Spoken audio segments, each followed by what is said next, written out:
விஜய் வந்து ஒரு செல்வாக்கு மிக்க நடிகர். அவருக்கு என்ன ஓட்டு இருக்குன்னு தெரியாது. ஆனால் அவருக்கு ஏதோ கணிசமான ஓட்டு வருன்ற மாதிரி தோற்றம் இருக்குது. அப்போது திமுக பாலிடிக்ஸ் தவிர மூணாவதாக ஒருத்தர் வந்திருக்கார். அவர் செல்வாக்கு மிக்க ஒரு நடிகராக இருக்கார். இப்போ அவரை வச்சுட்டு என்ன கேம் ஆடுறாங்க. இப்போ டெல்லியிலேருந்து வரவங்க எல்லாமே என்டிஏ கூட்டணி தான் சொல்லுவாங்க. தினகரனே என்டிஏ கூட்டணி தான் சொல்கிறாரு. அவருக்கு வந்து எடப்பாடி முதல்வர்னு சொல்கிறதுக்கு விருப்பம் இல்லை. ஆனால் அவர் சேர்த்துட்டாங்க. இவர் வேறு வழி இல்லாத விஜய் இது வந்து பாஜக எதிர்ப்பணியா உண்மையிலேயே பாஜக எதிர்ப்பாரு. இதுவரையும் பாஜக எதிர்க்கலை. அவர் பயந்துன்னு இருக்காரு. சிபிஐயோட இதில் வந்து கரூர் விஷயத்தில் சார்ஜ் ஷீட்டில் அவர் பேரை சேர்த்துருவாங்களான்னு பயந்துன்னு இருக்காரு. அவர் காங்கிரஸ் கட்சி வளர்க்குறத யார் தடுத்தாங்க? கட்சியை வளர்த்துருந்தீங்கன்னா தைரியமாக நான் சீட் அதிகமாக கேட்கலாம், அவங்களுக்கு கொடுப்பாங்க. இப்போ கட்சியை வளர்க்காத அவங்கள்ட்ட சீட் அதிகமாகிட்ட எப்படி திமுக எப்படி கொடுப்பாங்கன்னு காங்கிரஸ்காரங்களே சில பேர் கேட்குறாங்க. கீழ் லெவலில் இருக்கிற திமுகவும் காங்கிரஸும் ஒன்றுபடலை. அதாவது காங்கிரஸுக்கு என்ன மதிக்க மாட்டேங்கிறாங்க. விஜய் ரசிகர்கள் ஒவ்வொரு வீட்லையும் இருக்காங்க. அந்த பசங்க வந்து அம்மா அப்பா வற்புறுத்தி ஓட்டு போட வச்சுருவாங்க. அதெல்லாம் வந்து பேசுறதுக்கு நல்லா இருக்குமே தவிர ஆக்சுவலாக செயல்பாடுகள் சரியாக வர மாதிரி தெரியல. பிரைம் மினிஸ்டர் வந்து திமுக பார்த்து ஊழல்ன்றார். முதல்ல பக்கத்தில் எடப்பாடியை உட்கார வச்சு அது மாதிரி பேசலாமா? அவர் அதுவே தப்பாச்சே. முதல்ல அவர் யாரை உட்கார வச்சுன்னு பேசுறாரு பாருங்க.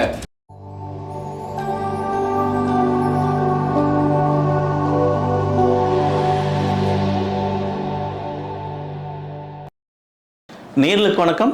இன்றைய நேர்காணலில் நம்மோடு இணைந்திருக்கிறார் மூத்த பத்திரிகையாளர் திரு பிரியன் அவர்கள். சார் வணக்கம் சார். 2026 தேர்தல் ஒரு வித்தியாசமாக இருக்குது அப்படின்னு பேசுகிறாங்க. நீங்கள் பல தேர்தலை பார்த்துருக்கீங்க.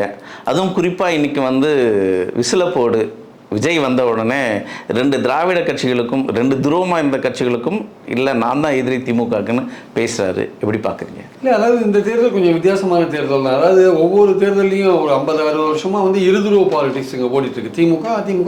திமுகன்ட்டு அதில் வந்து இடையில மக்கள் நல கூட்டணி மாதிரி சில கட்சிகள் 3வது அணியாக வரதெல்லாம் உண்டு தான். இப்போ வைகோ வந்தபோது அவர் 3வது அணியாக அவர் வந்தார். இப்போ விஜயகாந்த் 3வது அணியாக வந்தார். ஆனால் அவங்களாம் ஓட்டை பிரிக்கிற ஒரு விஷயமாக தான் பார்த்தாங்க. ஓட்டை பிரித்து ஏதோ ஒரு கட்சி வெற்றி பெறத்துக்கு உதவினாங்க, ஏதோ ஒரு கட்சி தோல்வி அடைகிறதுக்கு உதவினாங்க. 2016 மக்கள் நல கூட்டணி திமுக தோல்வி அடைறதுக்கு தான் உதவிச்சு. 1% தான் தோத்தாங்க, 1-1.5% தான் தோத்தாங்க. அடுத்த கடைசி நேரத்தில் வந்து விஜயகாந்த் கனி மடியில் விழுன்னு கலைஞர் காத்திருந்தார். கனி மடியில் விழலை, வேற எங்கேயோ விழுந்துருச்சு. அதெல்லாம் ஆட்சியை இழந்தாங்க. இல்லாட்டி ஜெயலலிதா 2வது தடவை வந்திருக்கவே முடியாது.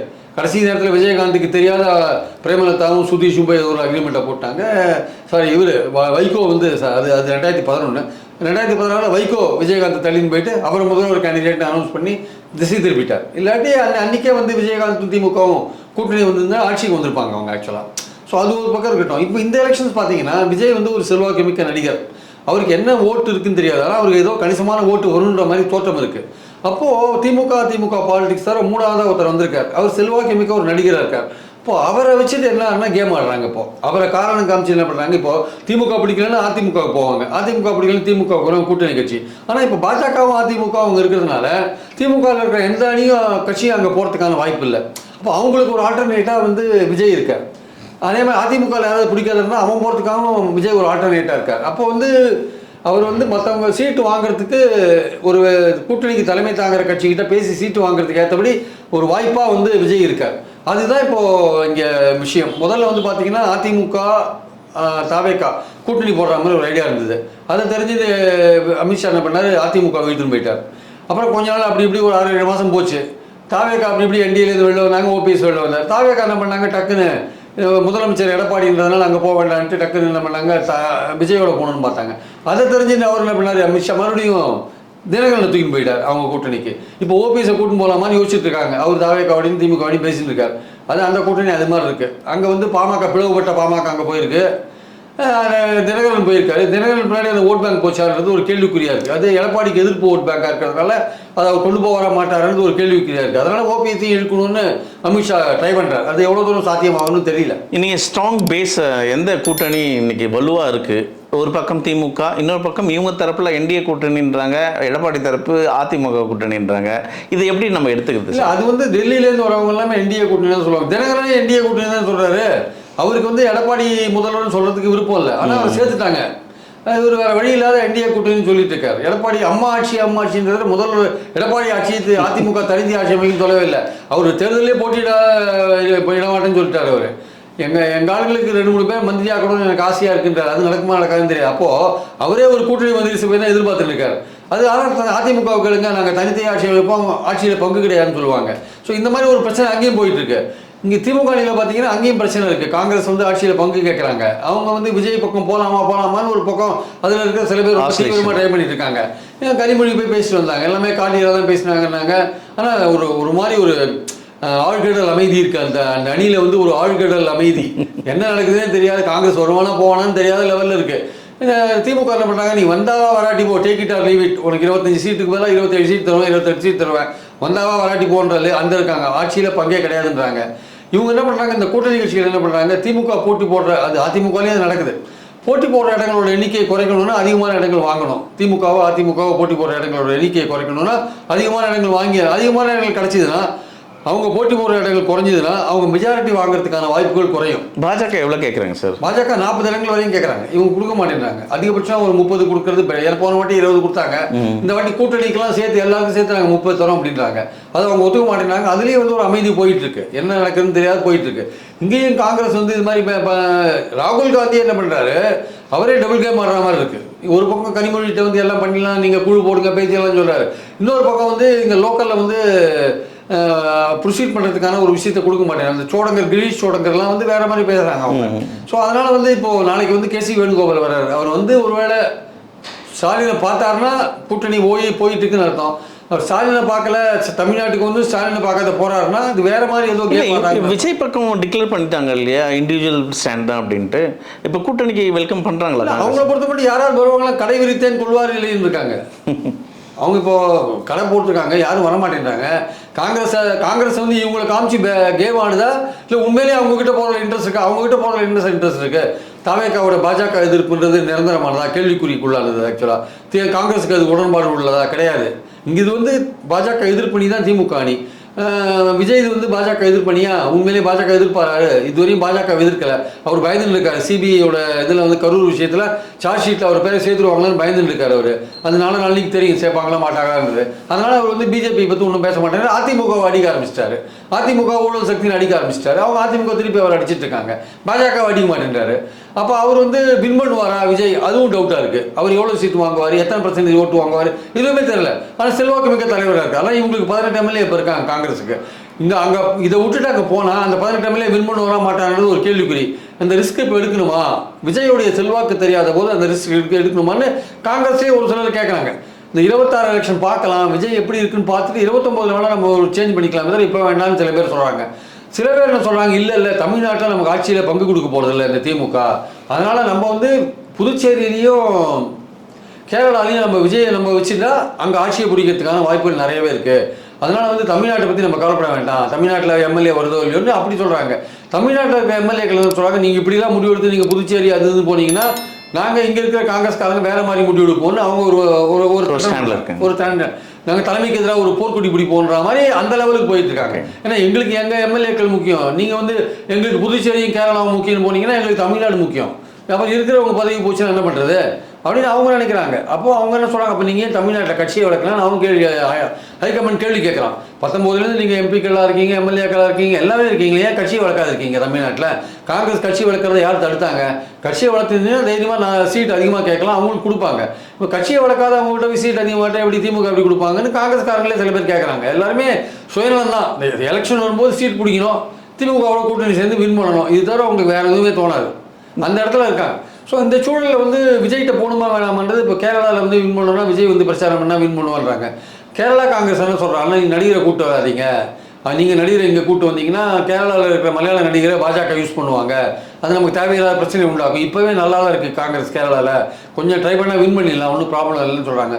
புதுச்சேரியில் பாஜக என்ஆர் காங்கிரஸ் அது பலமாக தான் இருக்குது. அதை எதுக்குறதுனா விஜயும் காங்கிரஸும் சேர்ந்தால் ட்ரை பண்ணி பார்க்கலாம்.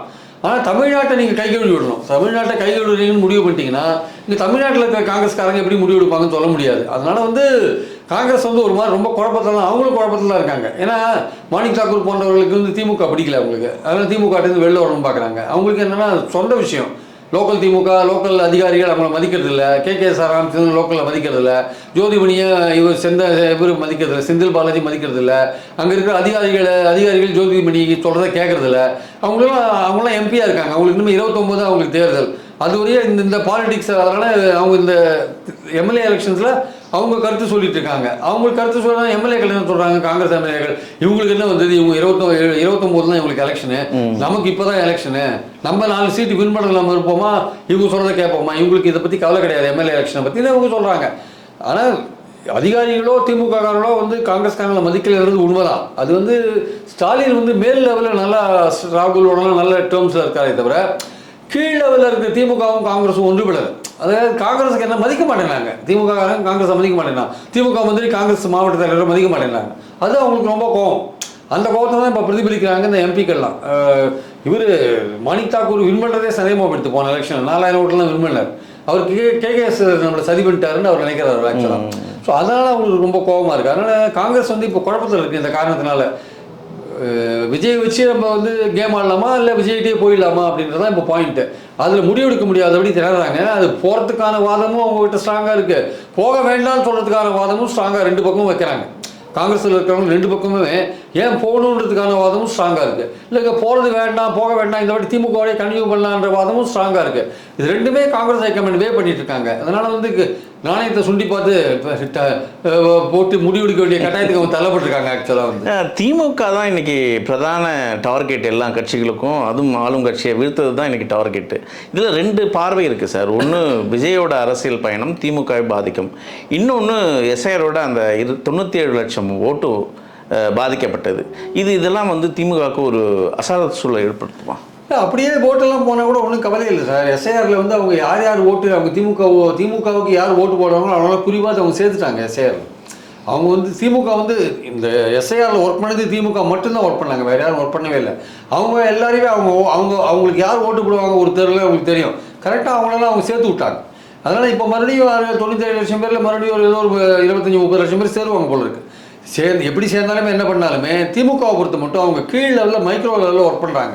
அவங்களுடைய பாயிண்ட் ஒன்று தான், 1,30,00,000 பேர் வந்து உரிமை தேவை வாங்குறாங்க. பெண்கள் வந்து பஸ்ஸில் இலவச பஸ் பயணம் போகிறாங்க. மகளிர் 6 லட்சம் பேர் காலேஜ் போகிற பெண்கள் 1000 ரூபா வாங்குறாங்க. காலேஜ் போகிற பசங்க வந்து ஒரு 3 லட்சம் பேர் வாங்குறாங்க, 1000 ரூபா வாங்குறாங்க. 17-20 லட்சம் பேர் பிரேக்ஃபாஸ்ட் சாப்பிட்றாங்க குழந்தைங்க. அதெல்லாம் வந்து அவங்களுக்கு அட்வான்டேஜ் இந்த பயனாளிகள். அதுக்கப்புறம் வந்து இல்லம் தேடி மருத்துவம்ன்றதுல நிறைய பேர் வயசானவங்களுக்கு பிபி சுகர் டேப்லெட்லாம் கொடுத்து ஒரு மாதிரி அவங்க இதாக இருக்காங்க. நான் முதல்வன் திட்டத்தில் நிறைய பேர் இது ட்ரெயின் பண்ணுறாங்க, அது பண்ணுறாங்க, நிறைய விஷயங்கள் பண்ணுறாங்க. ஸோ அதனால் வந்து அவங்க என்ன நினைக்கிறாங்க, நம்மளால் பயன்பெற்ற பயனாளிகள் நமக்கு ஓட்டு போட்டாலே நம்ம 1.25 கோடி ஓட்டு வாங்குறதுக்கான வாய்ப்புகள் இருக்குது அப்படின்னு அவங்க நினைக்கிறாங்க. ஆனால் பிரதானமாக ஒழிக்கிறது அந்த ஊழல், திமுக ஊழலை தானே முன் வச்சு இன்னைக்கு எதிர்கட்சிகள் பயணிக்கிறாங்க. ஊழல் மட்டும் இல்லை சார், கொடுத்த வாக்குறுதி இப்போ நிறைய பேர் ஸ்ட்ரைக் பண்ணாங்க சார் சமீபத்தில். கவர்மெண்ட் சர்வெண்ட்ஸு, இடைநிலை ஆசிரியர்கள் நிறைய. இப்போ அந்த ஸ்ட்ரைக்கில் இப்போ என்ன ஆச்சு பாருங்க, திமுக கவர்மெண்ட் குறைஞ்சபட்சம் கூப்பிட்டு எல்லாரையும் பேசி ஒரு முடிவுக்கு வருது.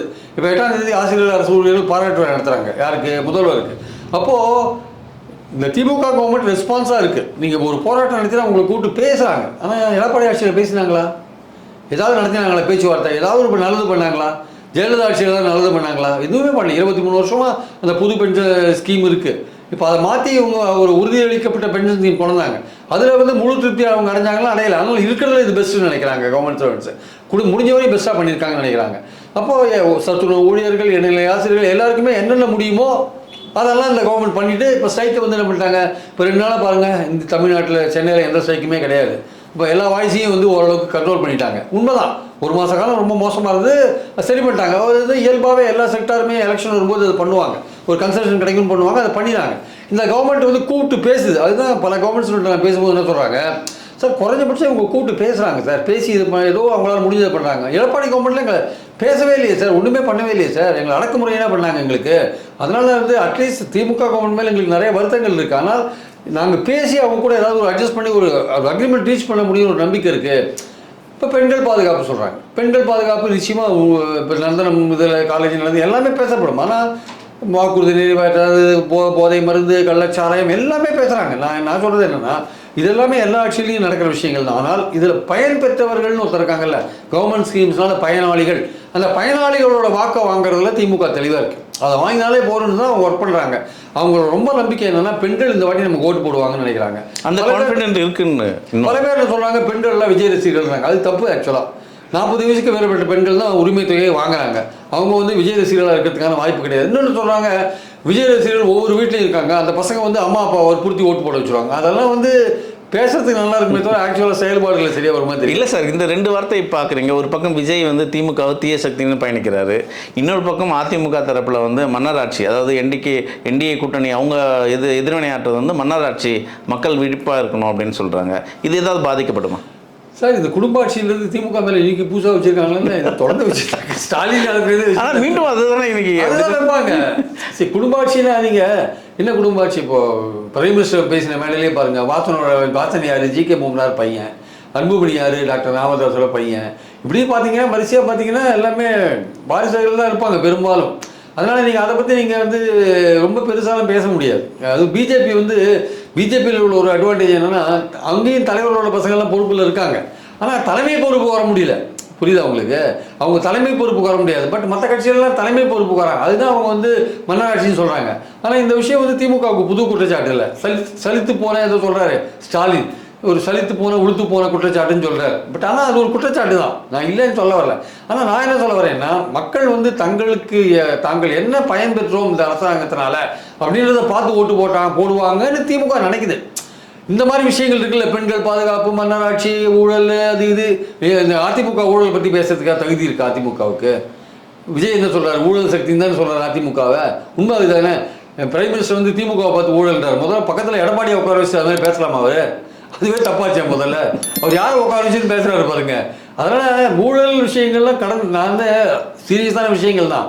திமுக என்ன நினைக்குதுன்னா, நம்மளால பயன்பெற்றவர்கள் நமக்கு ஓட்டு போட்டாலே வின் பண்ணிட்டு ஒரு பெரிய இம்பாக்ட் இருக்காது. இம்பாக்ட் இருக்கு, இதோட பெரிய இம்பாக்ட் இருக்காது. நமக்கு எதிர்க்க கூட்டு இவங்க எதிர்ப்பு திமுகவோட எதிர் ஓட்டுகள், திமுகவுக்கு எதிராக போடப்படுற ஓட்டுகள் 3ஆ பிரியுது. அதுதான் இவங்களுக்கு பெரிய அட்வான்டேஜாக இருக்குது. 3ஆ பிரியுது பெரிய அட்வான்டேஜாக இருக்குது. அந்த ஒட்டுமொத்தமாக அதிமுகவுக்கு போய் இந்த ஓட்டு இப்போ விஜய்க்கு போகுது, சீமானுக்கு போகுது. அப்படி பிரியும் போது என்ன ஆகுதுன்னா, திமுக ஆளுக்கு 20 வாங்கினாலும் திமுக 30 வாங்கி வின் பண்ணுறதுக்கான வாய்ப்பு இருக்குது. அந்த பாயிண்டில் தான் அவங்க ஒர்க் பண்ணுறாங்க. இப்போ தேமுதிக எப்படியாவது இழுத்து போட்டுருவாங்க போட்டு திமுக, அது இன்னும் கொஞ்சம் ஸ்ட்ரென்தன் ஆகும். காங்கிரஸ் இல்லாட்டியும் பரவாயில்ல அப்படின்ற லெவலில் தான் இப்போ ஒர்க் பண்ணுறாங்க அவங்க. காங்கிரஸ் இல்லாட்டியும் பரவாயில்லன்ற லெவலில் திமுக ஒர்க் பண்ண ஆரம்பிச்சிட்டாங்க. வந்தால் பெட்டர், வராட்டி பரவாயில்ல. நம்மளால் அவங்க போனாங்க, நம்ம அவங்கள போக சொல்ல வேண்டாம். அவங்களா போகிறாங்கன்னா என்ன வேணால் பண்ணிக்கிட்டோம். தேமுதிக ஓபிஎஸ் சைடுன்னு சொல்லிட்டு 2 பேரும் இழுக்கிறதுக்கான முயற்சியில் அவங்க இறங்கியிருக்காங்க. அதனால் திமுக வந்து ஒரு பிளான் பியோட ரெடியாக இருக்காங்க. அதிமுக கூட்டணி இன்னும் பலமாறதுக்க வேண்டிய அவசியம் இருக்குது. ஏன்னா வந்து 21 அமைச்சர் கூட்டணி தான் அது ஆக்சுவலாக. அதிமுக, பாஜக, பாமக. இப்போ பிளவுபட்ட பாமக இருக்குது. தினகரன் வந்திருக்காரு, முழு ஓட் பேங்க் அவர் தினகரன் கொண்டு வர டவுட்டாக இருக்குது. விஜய்கிட்ட எந்த கூட்டணியும் இல்லை, சீமான் தனியாகவே போகிறார். அப்போது திமுக அணியில் வந்து இவ்வளோ கட்சிகள் இருக்குது, அது ஸ்ட்ராங்காக இருக்குது. காங்கிரஸ் போனால் அது வந்து ஒரு அந்த கூட்டணி பலம் எழுதுதான்னு ஒரு கேள்வி வரும்.